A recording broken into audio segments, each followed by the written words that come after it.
Tyler Herro is becoming the type of perimeter go-to scorer the Miami Heat needed, as he's averaging over 20 points while operating with a level of seasoning he lacked in the past. This season, he's a better version of the rookie who shined in the bubble with the ability to drain threes off the dribble if he's given any space at all, or he can use crossovers to get into tough pull-up jumpers at the end of the shot clock. And with his shooting ability, he's getting to the basket more frequently in unassisted plays. As Miami runs a pick and roll in this clip, LaMelo Ball trails, and Herro snakes from the left to right side of the floor, hesitates, senses help from Miles Bridges, and still steps through a triple team into a leaning layup. It takes a high level of feel to tweak his angle and use a slight cradle of the ball to avoid Bridges before getting his shot off. Herro is like a throwback scorer with half of his shots coming from mid-range, utilizing pull-ups and fadeaways. If defenses drop the big in the pick and roll, he'll fire away. And against a switching defense, he can quickly change direction and get into a pull-up dribbling to his right or to his left as he does here. He has become Erik Spoelstra's top scoring option, leading Miami in shots per game despite coming off the bench.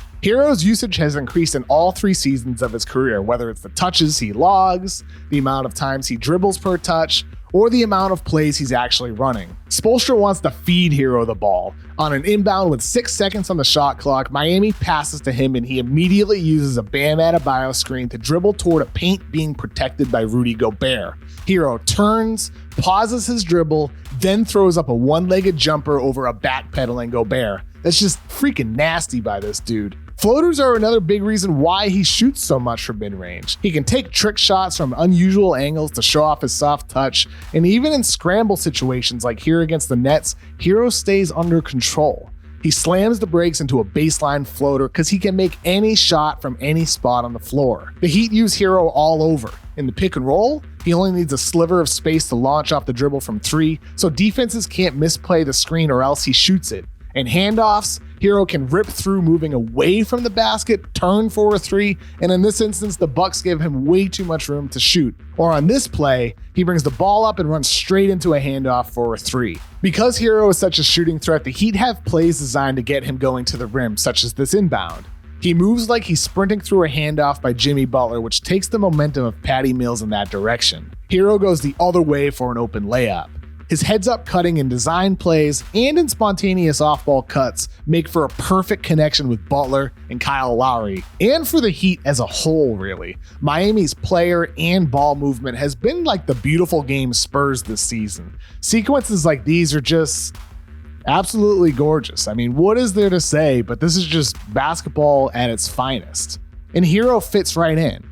Here, he attacks a hard closeout, then makes a pass that scrambles the defense as the ball whips around the floor. Herro is also part of Miami's movement as a savvy screener. Knowing the Nets switch most screens and James Harden isn't the most aware defender, he sets a strong pick, then rolls for a bucket. And let's see that again because this is such a skilled shot. Suddenly stopping on a dime to get straight into the floater, the dude has every shot there is. And here's another example. In early offense with mismatches all over the court, Bam Adebayo has LaMelo Ball on him, so the Heat give him the ball. Sensing a double team could come, Herro sets a back screen on Miles Bridges for Kyle Lowry to use. That brings Gordon Hayward away from him, and then as soon as the double does occur, Herro scoots behind the three-point line to get an open opportunity. He's decisive with everything he does. Here, he immediately outlets the ball to a sprinting Lowry, and these two have such great chemistry already as Herro sprints to open space and Lowry seeks him out. The Heat play such a smart brand of basketball. They play together. And in Herro,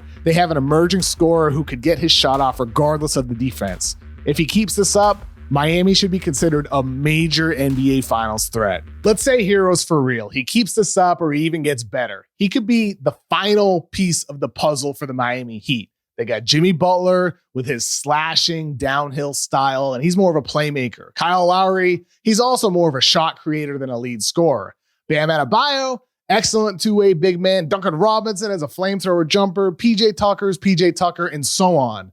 But no one on this roster can create a 3 off the bounce like Herro or shoot the way he can from mid-range. And he does all of that scoring with the ability to make plays within the natural flow of the offense as a cutter, a screener, a passer. Offensively, Herro is everything the Heat needed. And while he's often doing a lot of his damage against an opponent's second or third or fourth defender, that only speaks to the amount of shot creation depth Miami has with Butler, Lowry, Bam, and Herro. All of those guys come with different shapes, sizes, and styles. So that's how Miami can attack teams from so many different angles. With Herro, we saw a preview of what he could do in the bubble as a rookie, but now he's turning into the type of player any championship team needs. Thank you so much for watching today's episode of The Void. Please be sure to subscribe to The Ringer to get NBA videos in your feed every day this week and a whole bunch of other great stuff we have on the website. Thank you so much for watching again. I hope you have a fun rest of your day.